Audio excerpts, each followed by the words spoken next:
అందరికీ నమస్కారం. రెవెన్యూ సమస్యలు సమాధానాలు 8వ ధారావాహిక స్వాగతం. మనం గత ఎపిసోడ్లో రీసర్వే గురించి మౌలిక అంశాలను తెలుసుకోవడం జరిగింది. ఎందుకంటే రీసర్వే అనేది చాలా వ్యాస్ట్ సబ్జెక్టు, అనేక అంశాలతో ముడిపడి ఉన్నటువంటి అంశము. కాబట్టి ఈ రోజు రీసర్వే జరిగే విధానము, దాంట్లో ముఖ్యంగా పట్టాభూముల్లో రైతులు ఎదుర్కొనే సమస్యలు, దానికి ఉన్నటువంటి పరిష్కారాలు, వీటి గురించి మనం మన గౌరవ డిఆర్ఓ గారు మనతో పాటు ఉన్నారు. మరొకటి సార్, నమస్తే సార్. నమస్కారం సార్. రీసర్వే గురించి లాస్ట్ ఎపిసోడ్ లో మనం చర్చించడం జరిగింది సార్. దాంట్లో బేసిక్ అంశాలు కొన్ని చెప్పాలి మీరు.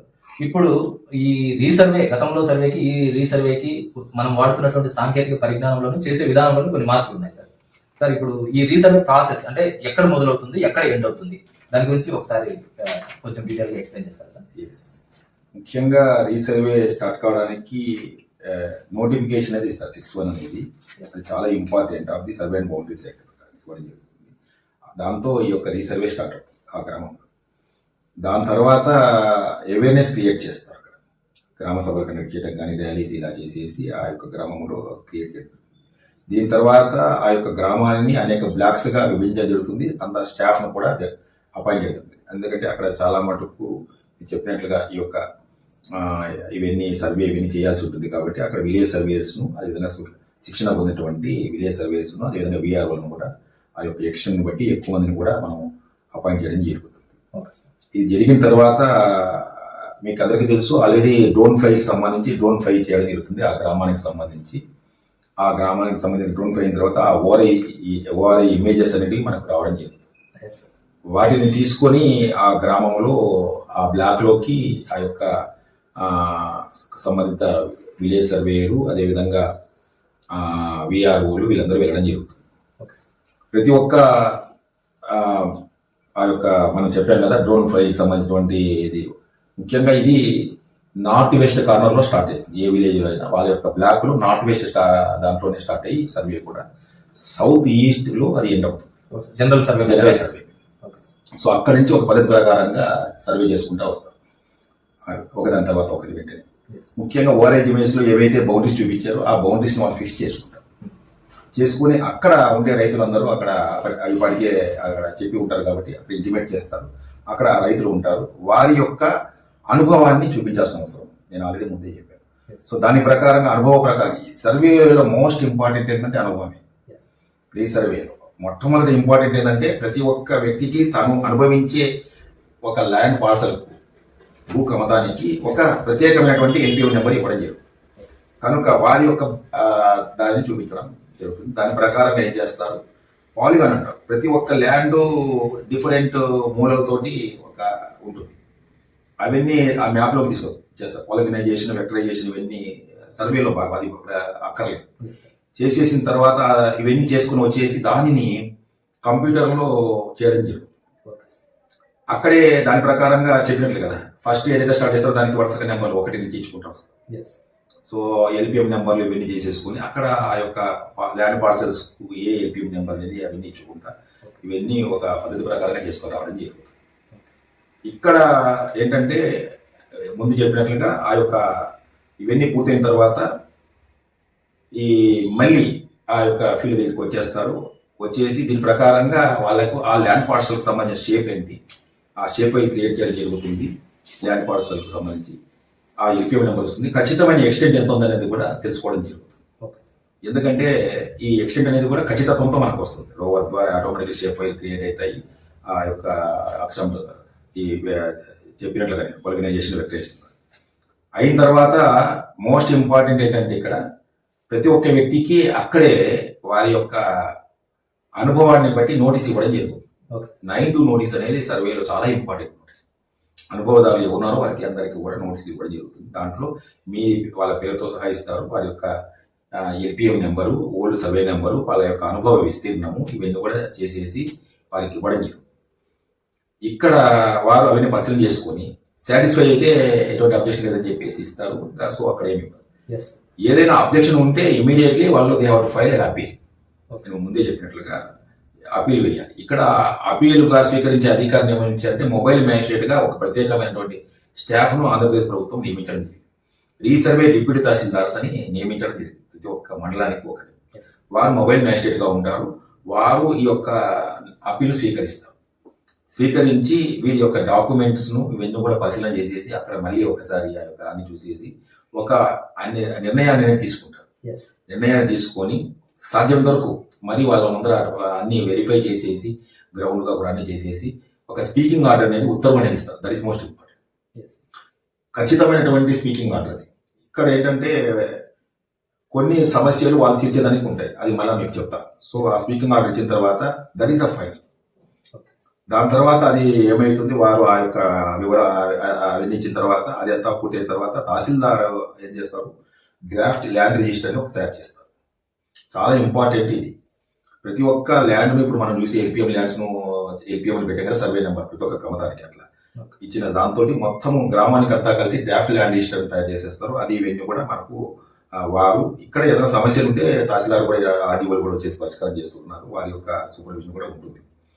సో జాయింట్ కలెక్టర్ గారు కూడా కలెక్టర్స్ కూడా దీనిపైన సూపర్విజన్ చేసి ఖచ్చితత్వాన్ని నిర్ణయిస్తారు. దీని తర్వాత జాయింట్ కలెక్టర్ లాగిన్ అని ఈ యొక్క ఫైనలైజేషన్ అంతా జరుగుతుంది. జాయింట్ కలెక్టర్ గారు చాలా కీలకమైనటువంటి జిల్లా అధికారి, ఈ బాధ్యత వారి మీద పెట్టడం జరిగింది. సో వారు ఇవన్నీ చూస్తారు, చూసేసి ఇవన్నీ కరెక్ట్గా ఉన్నాయి కదా అన్ని రకాలుగా చెక్ చేయడం జరుగుతుంది. చేసేసి వారు చేసిన తర్వాత డ్రాఫ్ట్ ఆర్ఓఆర్ అనేది 13. సో అక్కడ వారి అప్రూవల్ తోటి సర్వే అనేది ఇవన్నీ కూడా పూర్తి అయినట్లుగా మనం భావించడం జరుగుతుంది. ఆ భావించినట్లుగా మనం 13 నోటిఫికేషన్ ఉంటుంది. ఆ నోటిఫికేషన్ ముఖ్య ఉద్దేశం ఏంటంటే ఆ గ్రామానికి సంబంధించి ఆ నోటిఫికేషన్, ఈ గ్రామంలో టోటల్ గ్రామం ఇంత ఉంది, ఇంత విస్తీర్ణం ఉంది, ఇన్ని ఎల్పిఎం నెంబర్స్ వచ్చాయి, ఇవన్నీ వచ్చి that is the conclusion of the survey. Conclusion of the survey చేస్తూ దీంట్లో ఇంకా అన్ని డిసైడ్ చేసాం. సర్వే అయిపోయింది, కొలతలు అయిపోయినాయి, సెటిల్మెంట్ కూడా అయిపోయింది. సో అన్ని డిసైడ్ చేసేయమని చెప్పి ఒక నోటిఫికేషన్ ఇస్తారు. ఆ నోటిఫికేషన్ ఇచ్చిన తర్వాత వెంటనే దాంట్లోనే ఉంటుంది, ఏదైనా కానీ దీంట్లో ఎవరికైనా కానీ ఉంటే ఇంకా వేరే మార్గమే లేదు ఎక్సెప్ట్ సివిల్ కోర్ట్. ఈ రీసర్వేలో ఏదైనా మళ్ళా ఇప్పుడు ఏదైతే మనం చేస్తున్నామో 13 నోటిఫికేషన్ తర్వాత ఓన్లీ అవకాశం ఏంటంటే సివిల్ కోర్టు ద్వారానే ఎవరైనా కానీ ఆ మార్పులు చేసుకోవచ్చు. రీసర్వేలో ఏదైనా వాళ్ళకి సంబంధించినటువంటి ఎక్స్టెంట్ కానీ ఇంకేదన్నా ఇది కానీ వేరే దేనికి కూడా లేదు. దాని తర్వాత డ్రాఫ్ట్ ఆర్ఓఆర్ అంటారు, దాన్ని పబ్లిష్ చేస్తారు. దాని తర్వాత గ్రామంలో కూడా పబ్లిష్ చేసేసి గ్రామ సభలు కూడా కండక్ట్ చేస్తారు. సో దాంట్లో కూడా ఏదన్నా అబ్జెక్షన్స్ ఉంటే కూడా దాంట్లో కూడా తీసుకొని దాన్ని కూడా సాల్వ్ చేసి ఫైనల్ ఆర్ఓఆర్ కూడా చేస్తారు. మీకు నేను చెప్పడం జరిగింది, ఒకటి ఆర్ఓఆర్ అనేది ఒక వ్యక్తి ఒక పట్టాదారుడుగా గుర్తించేదానికి తీసుకున్నటువంటి ఒక ప్రొసీజర్. ఖచ్చితంగా ఒక వ్యక్తిని పట్టాదారుగా గుర్తించాలంటే ఆర్ఓఆర్ చట్టం ప్రకారంగానే మనం చేయాలి. దాని ప్రకారంగానే ఈ డ్రాఫ్ట్ ఆర్ఓఆర్ ఒక రకంగా ఒక సైడ్ సర్వే ప్రకారంగా ఖచ్చితంగా ఏ పొలంలో ఉన్నారు, ఏ సర్వే నెంబర్లు ఉన్నారు, ఎంత విస్తీర్ణంలో వాళ్ళ అనుభవంలో ఉన్నారు, ఎంత హక్కు కలిగి ఉన్నారు, ఈ 3 డిసైడ్ చేసేసి ఫైనల్ ఆర్ఓఆర్ కూడా ఇస్తారు. ఫైనల్ ఆర్ఓఆర్తో మనకు ఇది పూర్తి కావడం జరుగుతుంది రీసర్వే. దాని తర్వాత మోస్ట్ ఇంపార్టెంట్ ఏంటంటే వెబ్ల్యాండ్ 2 అనేది. ఇప్పటి వరకు మనకు అందరూ ఉండేదంతా వెబ్ల్యాండ్ 1 అని అంటారు. మనం ఆల్రెడీ మీకు వెబ్ల్యాండ్ గురించి చెప్పడం జరిగింది. వెబ్ల్యాండ్ 2 అనేది ప్రతి ఒక్క రీసర్వే విలేజ్ను వెబ్ల్యాండ్ 1లో మీకు ఏముంది, పాత యొక్క సర్వే నెంబర్లే ఉంటాయి. వెబ్ల్యాండ్ 2లో మనకు వచ్చే లోపల ప్రతి ఒక్క రీసర్వే నెంబర్ ఎల్పిఎం నెంబర్ తోటే అది స్టార్ట్ అవుతుంది. సీరియల్ నెంబరు 1 ఎల్పిఎం, అదంతా దానికి సంబంధించినటువంటి పాత సర్వే నెంబరు ఏది ఉంది, దానికి ఎవరు హక్కుదారుడు, ఇవన్నీ కూడా దాంట్లో వస్తుంది. దాని తర్వాత పట్టదారు పాస్ పుస్తకాలు, ముఖ్యంగా వ్యక్తుల యొక్క వివరాలు పట్టాదారు పాస్ పుస్తకాల కోసం దీంట్లో చేయాలంటే వారి యొక్క పేరు, తండ్రి పేరు, అడ్రస్సు, అదేవిధంగా వారి ఫోన్ నెంబరు, ఆధార్ నెంబరు, ఫోటోలు, ఇవన్నీ కూడా తీసుకొని చేయడం జరుగుతుంది. కొన్ని ప్రొసీజర్లుగా ఉన్నాయి. అదేవిధంగా ఇవి ఏ పొలాలు 22A పెట్టాలి, ఎందుకంటే గ్రామం అంతా డిసైడ్ చేస్తారు కాబట్టి 22A పెట్టాల్సింది ఏంటివి, వాటర్ ట్యాక్స్ ఏది అనేది ఉంది. సో ఇలా అనేక రకాలైనటువంటి లేయర్స్ ఉన్నాయి. సో అవన్నీ కూడా తయారు చేసేసిన తర్వాత వెబ్ల్యాండ్ 2 అంతా అయిపోయిన పాస్ పుస్తకాలు రావడం జరుగుతుంది. ఇటీవలి కాలంలో పాస్ పుస్తకాలను కూడా డిస్ట్రిబ్యూషన్ అనేది ప్రతి నెల చేపట్టాలని చెప్పి చేయడం జరిగింది. అది ఓన్లీ అధికారిక ముద్రతోటి క్యూఆర్ కోడ్ తోటి ఇవ్వడం జరుగుతుంది. అది ముందుగా డ్రాఫ్ట్ అనేది ఆ యొక్క గ్రామంలో మనకు పంపించడం జరుగుతుంది. వాటిని అందరూ కూడా ఏం చేస్తారు, పరిశీలన చేసేసి ప్రజల యొక్క సంతకాలు తీసుకొని అవి కరెక్ట్గా ఉందనేసి నిర్ధారణ చేసిన తర్వాత కరెక్ట్గా ఉండేటివి ఆటోమేటికల్లీ ప్రింటింగ్కి వెళ్తాయి. ఇంకా ఏదైనా మ్యూటేషన్ చేయాలన్నా, ఇంకేదైనా చేయాలన్నా, చనిపోయిన వాళ్ళు ఉన్నప్పుడు దాన్ని చేయాలన్నా నెక్స్ట్ మంత్లో అవన్నీ మ్యూటేషన్ ఫర్ ట్రాన్సాక్షన్ ద్వారా అప్లై చేయించుకొని ఇవ్వడం జరుగుతుంది. పాస్ పుస్తకం వాళ్ళకు అందిన తర్వాతనే ఇది హక్కు అనేది వాళ్ళకు కూడా నిర్ధారణ అవుతుంది. సో ఇది ఎంటైర్ ప్రాసెస్ ఈ విధంగా స్టార్టింగ్ అని నేను ఓకే సార్, మీరు చెప్పినట్లుగా ఇందులో రెవెన్యూ యంత్రాంగము, సర్వే యంత్రాంగము, అదేవిధంగా ప్రజల భాగస్వామ్యము, అదేవిధంగా నూతన సాంకేతిక పరిజ్ఞానం, ఈ అన్నింటినీ కలిపి తప్పులు లేనటువంటి భూ రికార్డును తయారు చేయడం కోసం ఈ యొక్క రీసర్వే ప్రక్రియ జరుగుతున్నట్టుగా వివరించారు సార్. మీరు చెప్పిన దాన్ని బట్టి మొదటగా టిఓఎల్ఆర్ జరుగుతుంది, తర్వాత ఎఫ్పిఓఎల్ఆర్, ఈ రెండింటి యొక్క మిళితంతో కూడినటువంటి తర్వాత డ్రోన్ ఫ్లై అయిన తర్వాత ఓఆర్ఐస్ రావడము, దాని తర్వాత గ్రౌండ్ ట్రూతింగ్. ఇక్కడ ఎందుకంటే ప్రజల భాగస్వామ్యం చాలా ఇంపార్టెంట్ కాబట్టి అవకాశం అయితే కల్పించాలి. అంటే గ్రౌండ్ ట్రూతింగ్ ముందు నోటీసులు ఇవ్వడం, వాళ్ళందరి సమక్షంలోనే వారి యొక్క హద్దులు గుర్తించడం, తర్వాత వెక్టరైజేషన్ జరగడం, తర్వాత వ్యాలిడేషన్, దానికి ఉన్నటువంటి లోపాట్లు గ్రౌండ్ వాల్యుయేషన్ కూడా చేయడం. ఈ సందర్భంలో ఏదైనా అనుమానాలు తలెత్తితే 9(2) నోటీసులు ఇవ్వడం, దాని మీద కూడా అనుమానం కాదు, ఇట్ ఈస్ మ్యాండేటరీ, ప్రతి ఒక్క వారికి 9(2) నోటీస్. ఓకే, వాళ్ళకి అబ్జెక్షన్ ఉంటే అప్పీల్ చేస్తారు, అప్పుడు 10(2) నోటీస్ ఇవ్వడం. తర్వాత దీనికోసమే నియమించబడినటువంటి రీసర్వే డిప్యూటీ తహసీల్దార్ ద్వారా ఒక మ్యాజిస్ట్రేట్ హోదా ఇవ్వడం ద్వారా ఆర్డర్స్ పాస్ చేయడం. వీటన్నిటి ద్వారా ఎందుకంటే ఒక లీగల్ ప్రాసెస్ లో తీసుకోవాల్సిన అన్ని జాగ్రత్తలు తీసుకున్నట్టుగా ఉంది సార్. దీంతో పాటు మీరు చెప్పిన విషయం, ఎప్పుడైతే సర్వే కంప్లీట్ అవుతుందో దాన్ని అంటే డిఎల్ఆర్ ఆర్ఎస్ఆర్ ను రీప్లేస్ చేసే డిఎల్ఆర్ ప్రిపేర్ చేయడంలో మీరు వ్యక్తిగత సమాచారాన్ని, అదేవిధంగా భూమి స్వభావాన్ని, క్లాసిఫికేషన్ లాంటి విషయాలన్నింటినీ కూడా మీరు నవీకరిస్తూ ఈ యొక్క ల్యాండ్ రికార్డ్స్ అనేది తయారు చేస్తున్నారు సార్. దీని ద్వారా చాలా అంటే పారదర్శకత ఉంది, అదేవిధంగా ఖచ్చితత్వం ఉంది. ఈ రెండింటి ద్వారా ప్రజలకు ఎంతో మేలు జరుగుతుంది. ఇప్పటికీ అనేక గ్రామాల్లో మీరు చెప్పినట్టుగా ఇప్పుడు ఈ ప్రతి నెల ఈ యొక్క పాస్బుక్ల ప్రక్రియ అనేది జరుగుతుంది సార్.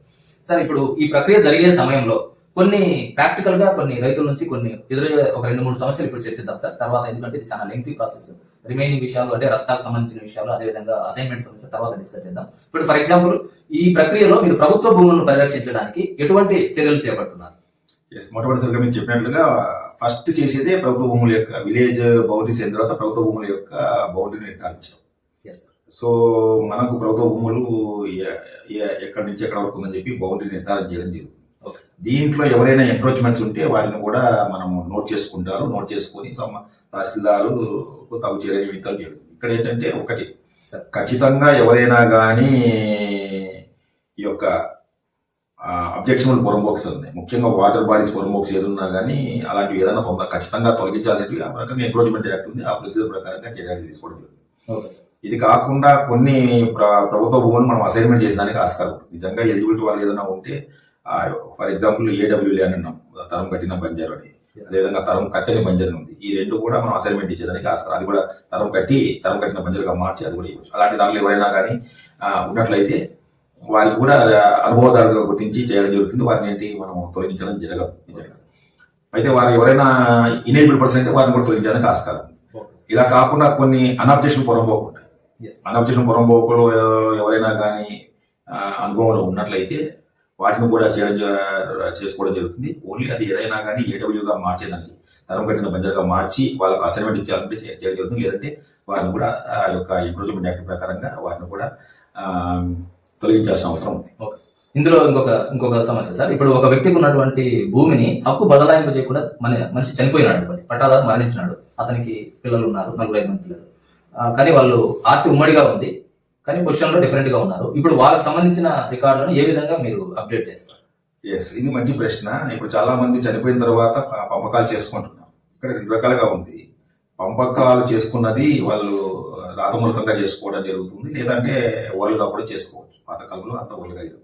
ఇక్కడ నేను మొదటి చెప్పిన అనుభవ ప్రకారం, ఇక్కడ అనుభవ ప్రకారంగా అందరిది నిర్ధారణ చేస్తారు. రాతమూలకానికి దీనికి తేడా కూడా ఉండొచ్చు. ఒక వ్యక్తికి ఎకరా ఉండొచ్చు, అతనికి 90 సెంట్లు ఉండొచ్చు, ఇంకొక వ్యక్తికి ఎకరా ఉంటే ఎకరా 10 సెంట్లు ఉండొచ్చు. అన్నదమ్ములు కూడా అక్కడ భూమిలో ఎవరు కూడా సరిగా కొలతలు వేసుకుని ఆ విధంగా పంపకాలు చేసుకోవాలి. పేపర్ మీద రాసుకున్నది ఇది ఇక్కడ డిఫరెంట్ ఉంటుంది. ఇక్కడ ఒకటే తంబ్రులు ఒకటి ఉంది. ఎక్కడైనా కానీ ఇట్లా అన్నదమ్ముల మధ్యలో ఈ విధంగా పంపకాలలో రాతమూలకమైనటువంటి డాక్యుమెంట్స్ కానీ ఓరల్గా చేసుకున్న డాక్యుమెంట్స్ అంగీకారం కానీ ఏదైనా తేడాలు ఉన్నట్లయితే, అక్కడే 4 అన్నదమ్ములు ఉన్నట్లయితే వాళ్ళందరినీ పిలిపిస్తారు. అందరి అంగీకారంతో భూమి మీద కూడా ఆ విధంగా మార్పులు తీసుకోవడానికి కరెక్ట్ గా మార్పులు చేస్తారు. లేదంటే మేము అనేక సంవత్సరాలు ఇట్లే ఉన్నాము, మాకు ఇదే అనుభవ ప్రకారంగానే ఉంచామంటే ఉంచుతారు, లేకపోతే మా ఎక్స్టెంట్ ప్రకారంగా ఉన్నామంటే కూడా ఆ విధంగా చేస్తారు. ఓకే సార్, ఇంకొకటి సార్, ఇప్పుడు జనరల్ గా మనకు గ్రామాల్లో ఎదురయ్యే సమస్య ఏంటంటే 3 కొడుకులు ఉన్నప్పుడు పెద్ద కొడుకు ఎక్కువగా ఆధీనంలో ఉండడము, అగ్రభాగం అని ఇవ్వడం, అదే విధంగా మేలు కీడు పేరుతో ఎక్కువ తక్కువలు ఉండడం. అంటే రాతపూర్వకంగా ఒక రకంగా ఉన్నాయి, బట్ అనుభవరీత్యా మరొక విస్తీర్ణం ఉంటుంది. ఈ సమయంలో కూడా ఎటువంటి చర్యలు చేపడతారు? ఇది ఎక్కడైనా ఒకటే, మనకు నేను చెప్పినట్లుగా అనుభవం చాలా ఇంపార్టెంట్. 2 సంవత్సరాలుగా అనుభవంగా ఉన్నాయి. ఇక్కడ అనుభవంగా ఉన్నప్పుడు అందరి అంగీకారం చాలా ఇంపార్టెంట్. అన్నదమ్ముల అంగీకారం అనేది చాలా ఇంపార్టెంట్. ఆ అంగీకారం ఉన్నప్పుడు మాత్రమే వీరు చేయడం జరుగుతుంది. కానీ ఒకవేళ ఏదైనా అందరూ అన్నదమ్ములు అంగీకరించే పక్షంలో only civil court is the only remedy. మేము కూడా అదే రకంగా చెప్పేయడం జరుగుతుంది. ఉన్న ప్రకారంగానే అది చేయడం జరుగుతుంది. Okay sir, thank you very much sir. చాలా విపులంగా రీసర్వే గురించి మీరు వివరించడం థ్యాంక్ యూ వెరీ మచ్. ధన్యవాదాలు. దయచేసి అందరూ గుర్తించండి, ఇది చాలా వ్యాస్ట్ సబ్జెక్ట్. సార్ చాలా డీటెయిల్ గా చెప్పడం జరిగింది. కొంచెం ఈ ఎపిసోడ్ కొంచెం ఎక్కువ టైం కూడా తీసుకుని ఉండొచ్చు, బట్ ఎనీహౌ చాలా విలువైన సమాచారం ఇవ్వడం జరిగింది. దీంట్లో ఉన్నటువంటి అత్యంత కీలకమైనటువంటి రస్తా డిస్ప్యూట్లు మరియు అసైన్మెంట్లు లేదా ఇతర ఇనామ్ ల్యాండ్స్ లాంటి విషయాల పట్ల నెక్స్ట్ ఎపిసోడ్ లో తెలుసుకుందాం. అంతవరకు thank you very much. Bye. నమస్కారం.